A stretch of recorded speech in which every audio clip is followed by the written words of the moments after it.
Happy hump day, darling. Let me tell you, I have learned a lot this week, and this is going to help you live a better life. I shit you not. Let's get into it. Hello, world. Come inside the Dear Juju podcast. How is your week going? I'm starting off strong with the greatest advice that you've ever heard from Dear Juju. Bitch, breathe. What? Bitch, breathe. Let me tell you what I did this week. I did breath work and breath work.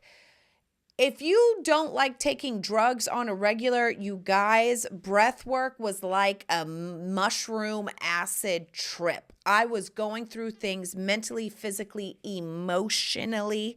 My body was convulsing. I was shaking. My left leg went numb. I was having flashbacks. And things were going so fast. Breathing is a trip. You guys got to look into this work. It's something that's so easy. That's a tool that we can use, and we don't do it. It's wild. Let me tell you what happened to me. So, my brother-in-law and my sister-in-law came in town. My sister-in-law has had some trauma through her family, and she was searching on how to work through this trauma, and she found breath work, and she was like, I really think I need to do a breath with you. And you know me, if there's any woo-woo in it, I'm about the woo-woo. I said, absolutely, I am game. Now, here's the interesting thing about breath work. It's different than meditation, because in meditation, you just sit and you try to clear your mind. In breath work, what you do is you actually set an intention.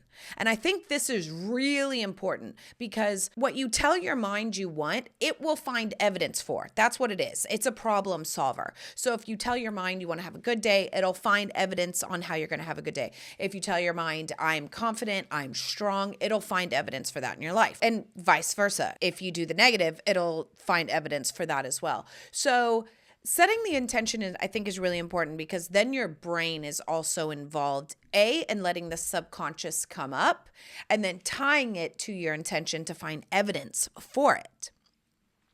So we go upstairs, and she said, we're going to breathe for an hour. An hour?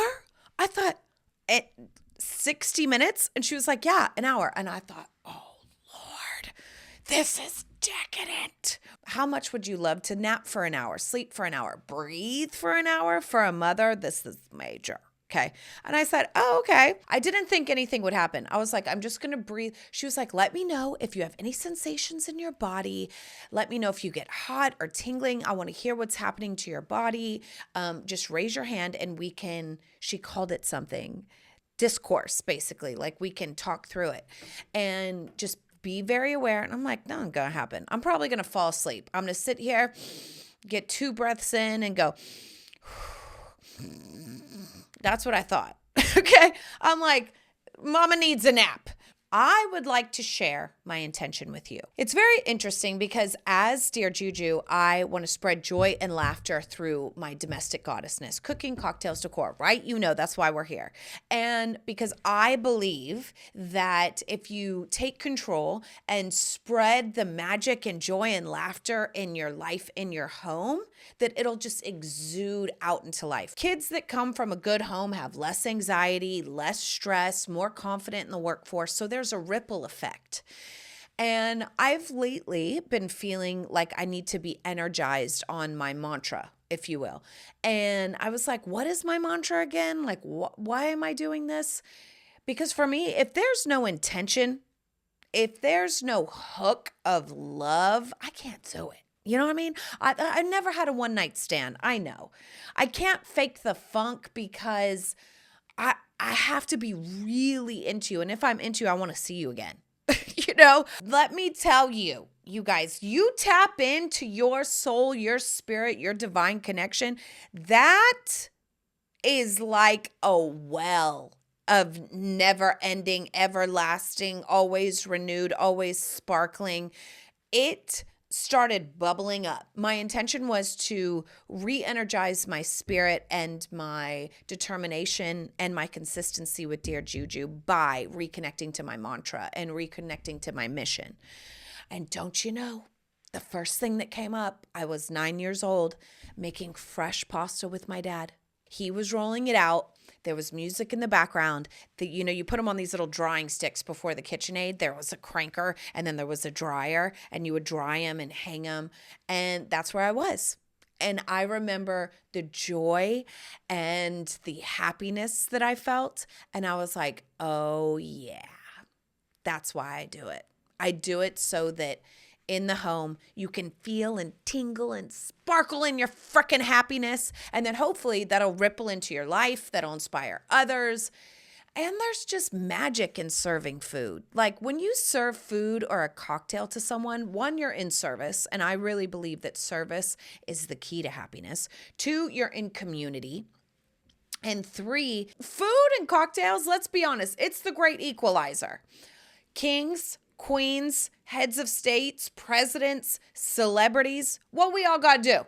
We all have to eat and shit. People love a good meal. Like, I don't care who you are. If you serve them some bomb-ass food, they'll look at you like, And it's just a way of performing within service, because I love performing in my dancing, but that seems very just for me. So it was very interesting. And then dance was a whole thing. It was like, we must dance. You are connected to God when you dance. There's a reason why when you go to weddings and you're celebrating life, you eat, you drink, and you dance. And because it really is the highest form of celebrating life. And that's what Dear Juju is. I'm here to remind you of the celebration that is life. I couldn't believe I got all that through breathing. I was crying. My body was shaking. It was going through this whole experience. There were things popping up. Little Juju was coming. Like, holy shit. I honestly felt like I took mushrooms. I was like,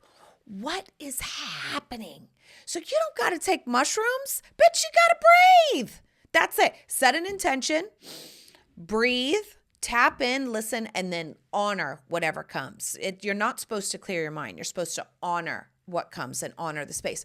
And you know what is freaking nuts is that as I was honoring the space for myself, I started honoring this space for my kids, which, if you want to have spiritual growth, become a mother. Have children.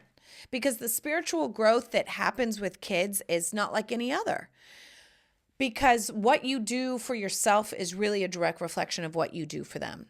And the thing is it's so easy because it's so accessible to us. We can carve out 15 minutes to breathe. Set an intention. Don't forget that. That's a really important part.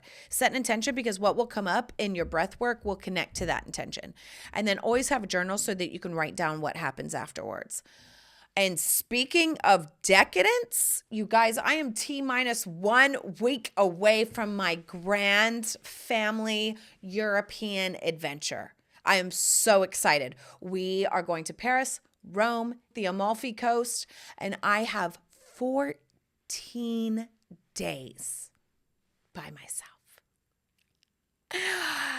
No ass wiping, no vacuuming, no washing of a dish. I am so excited and completely looking forward to it. Now, there's a lot of things I got to do. I got to get my hair dyed.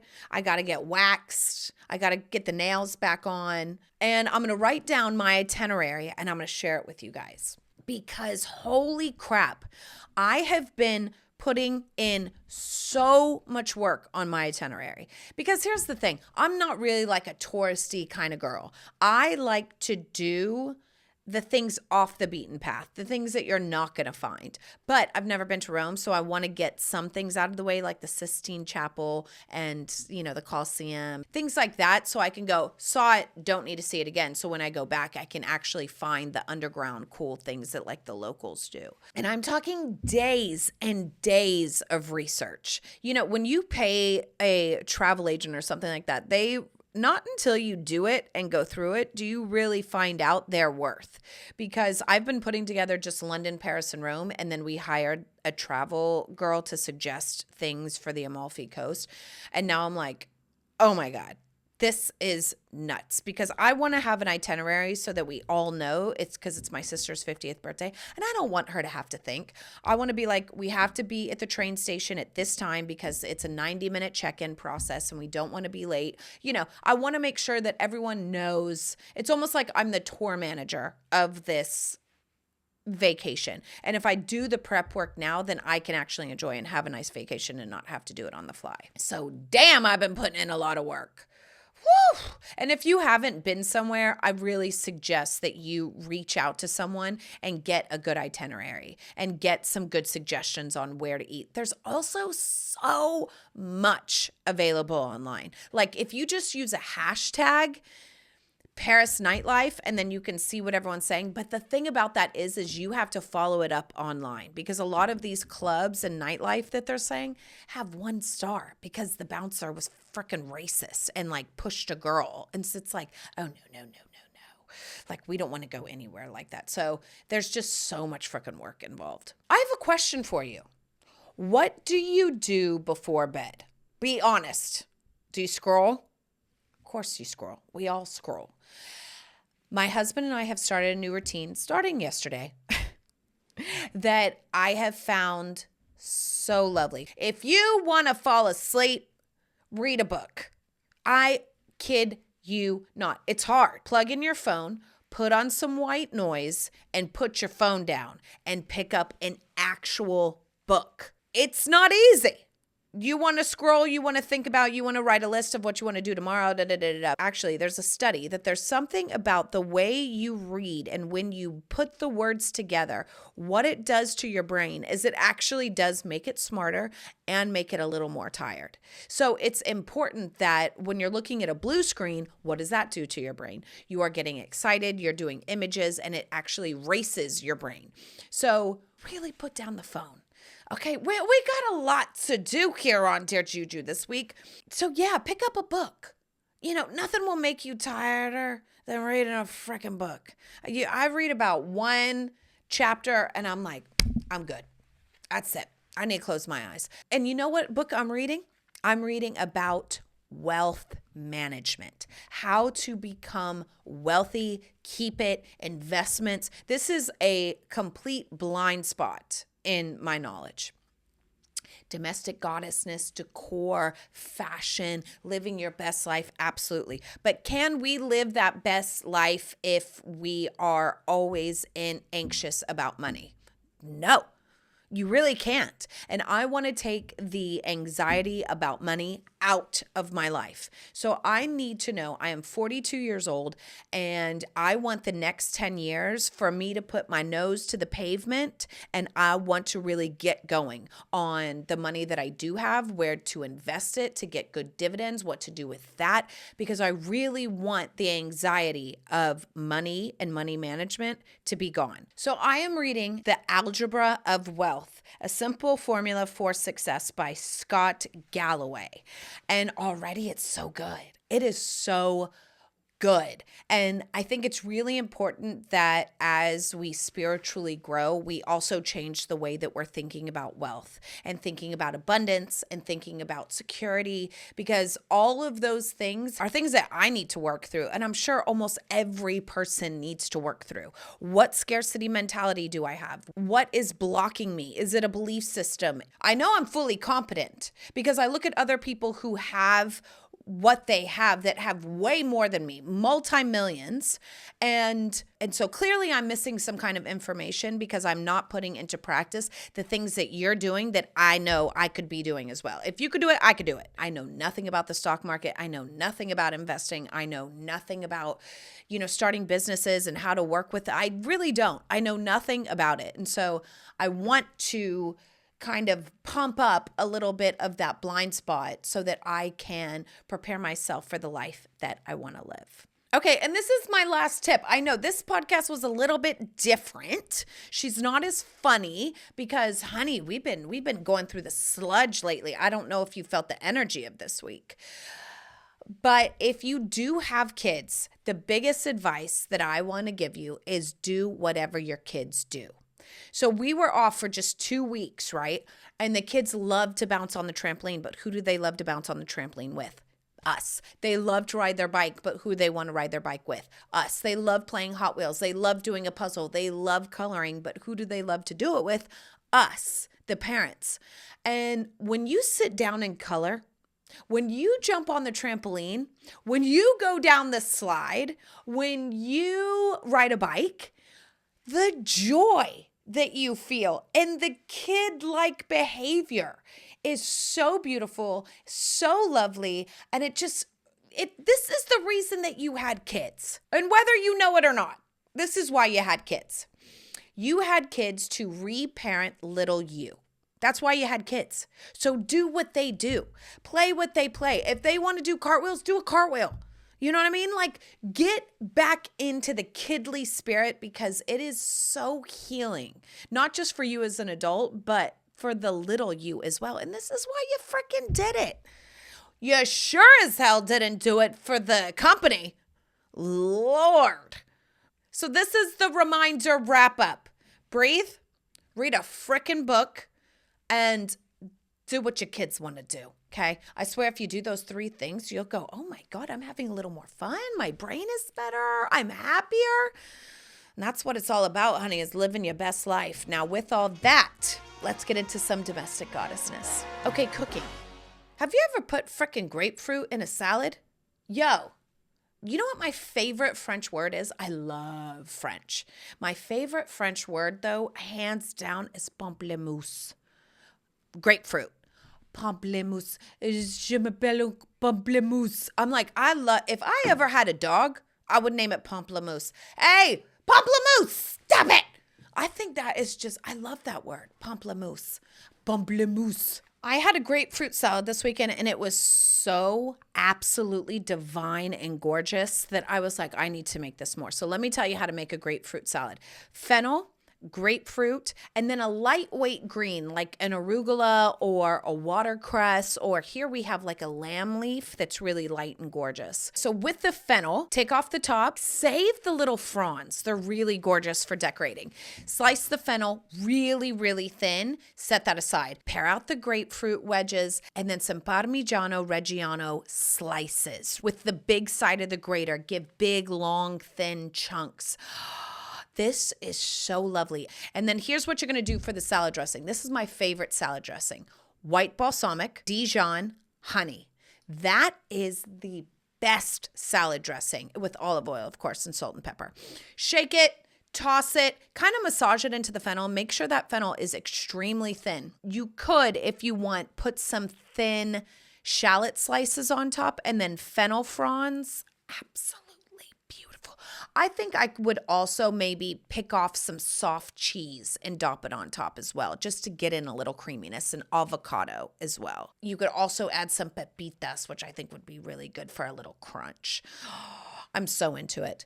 Cocktails. A Pomplemouse Margarita. Swap the lime juice for grapefruit juice.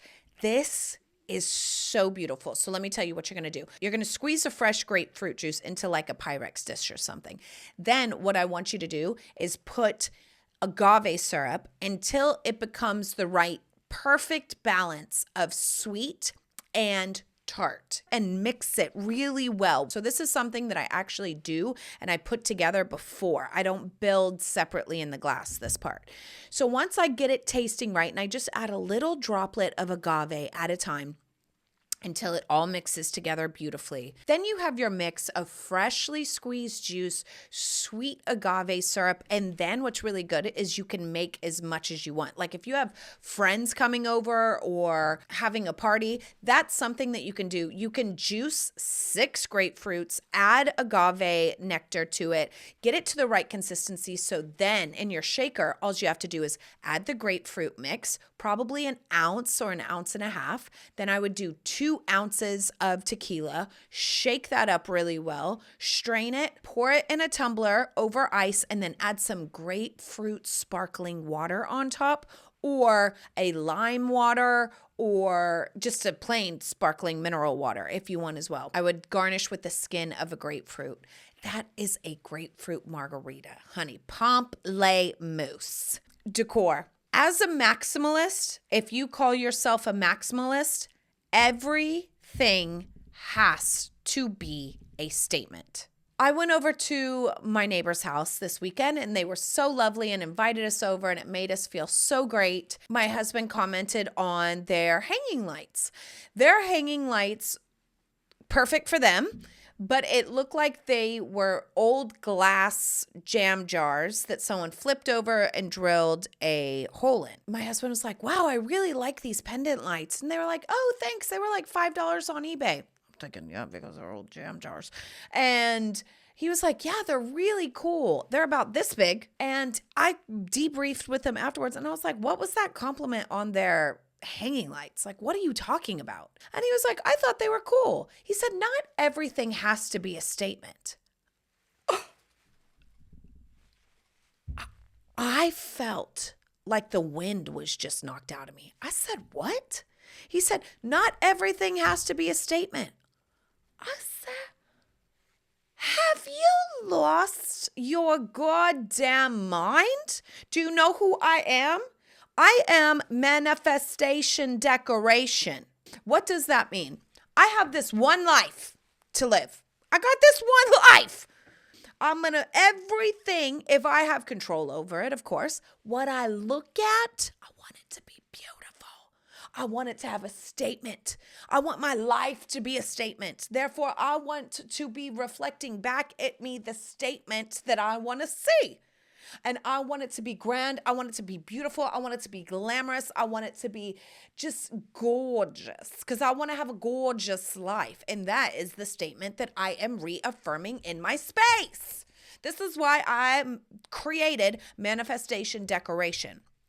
What are we doing? Are you saying that you're $5 jam jars? No. And you could get it for a deal. You could get antiques. I love a deal. But are you a little basic jam jar that's sold in every store? No. We are one of a kind Italian, blown glass, Murano, hanging, gorgeous, lights, camera, action. Not everything has to be a statement. I said, have we met? Have we met? I really felt within that moment, he doesn't know who the fuck I am. I mean, hello, I am Dear Juju. And you know what's so funny is someone actually introduced us. We were introduced on set. And before I even met them, they said, you are going to love Madame Juju. That's what they called me. It was before I started Dear Juju. And they said, you are going to love Madame Juju. She is fabulous. Did they not tell you? Anyways, going back, I don't know if you've seen the podcast or new to the podcast, so I am here as a reminder. Manifestation decoration. How you decorate your home, I shit you not, is a spiritual experience. It is vibing, frequency, reverbing what the life that you want and that you want to see bouncing back at you constantly. Okay. If HGTV, Vogue, any of these places called you right now, let's do a little role play. It's been a while. You know, I love a role play. Let's say Vogue, right? Because Vogue is worldwide. Let's say Vogue calls. Hi, we would like to come over to your house and interview you and look around your house. Would that be okay? What would you do? You'd start painting. You'd start wallpapering. You'd start going, we got to find this. Look at that broken chair. We need to fucking fix that. Get those recovered. Do it now. Do it now because you would be at a certain place in your life where your home is put together. And that's where you want to be. And it can start with redoing a home, redoing a bathroom. And it's okay to switch stuff out as well. I have bought these really gorgeous sketches of these old women and we put them in my bathroom. They don't go there. My husband doesn't know it yet, but they don't go there. He put them up and I'm thinking, I got to find, this is not it. That's not it. That's not what I want to see. It would be cool in my dressing room because I'm trying to do in my dressing room really gorgeous women. That's what I want up in there, like a bunch of women. But in this bathroom, these sketches, it's not it. It's not giving. It is not giving. Every time I go in, they look kind of, And I'm like, I don't do that. I do uplifting. I do color. I do vibrant. I do gorgeous. I do classic. So when you decorate your home, what statement do you want bouncing back at you when you look at things? What do you want it to say? If someone could just walk into your home, not know you, and know who lives there, who do you want them to say? If they walk into my home, they'd go, wow, this girl loves color. She clearly loves architecture. She loves life, I feel. It's fun. It's maximalist. She's very detailed oriented. I bet you she's successful because nobody would put this amount into their home and not put it into their life. What does your home say about you? You know that person that you want to be? What does their home look like? Start there while you work on becoming that person. And that's a part of it. Manifestation, decoration. Get into it. Let's get into some Q&A with some TNA. Dear Juju, is it possible to be both humble and fabulous? I feel like I'm struggling. I want to be super fabulous and live a gorgeous life, but I'm afraid that people might think that I'm stuck up. What do you think? Can we be both? Abso-freaking-lutely. Here's the thing. You can dress really fabulous and really glamorous and still be completely authentic and be completely humble and be completely cool. Just because you want to dress that way doesn't mean that you have to act that way. When I go over to dinner parties, I always think, oh my God, I'm going to be overdressed because I'm always the overdressed one. That's who I am. And I make sure that I really ground myself in looking people in the eye, asking, how's work going? How's your family? How was your vacation? You know what I mean? Being humble means asking other people about themselves, talking about their experiences, really asking questions and engaging with them.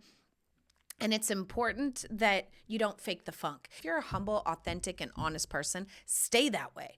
But you can still dress fabulous, but you don't need to act different or act more fabulous to be fabulous. I don't like that. That's actually gross. It's a champagne taste with a beer type attitude. That's what I say with Dear Juju, and that's what I would recommend with you. That just because I am wearing a gorgeous caftan and earrings and my hair and makeup are perfectly done doesn't mean that I won't do a cartwheel, drink a beer, like pop a squat. She's still real. She's still down. You know what I mean?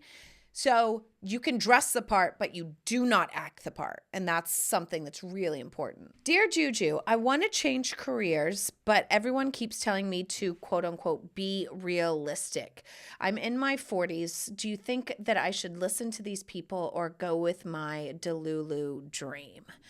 Absolutely, 100% be Delulu. Delulu girls are what make millionaires. Delulu girls are what make dreamers and innovators. You have to put action to it. You have to go along with the spiritual journey because, honey, it is going to test and trial you. Take the leap. Something bigger is calling you because your purpose is getting bigger, but that's also going to take bigger work, bigger responsibility, bigger time management. So there's two sides to the coin. You just quitting your job and being Delulu and sitting in there is not the way.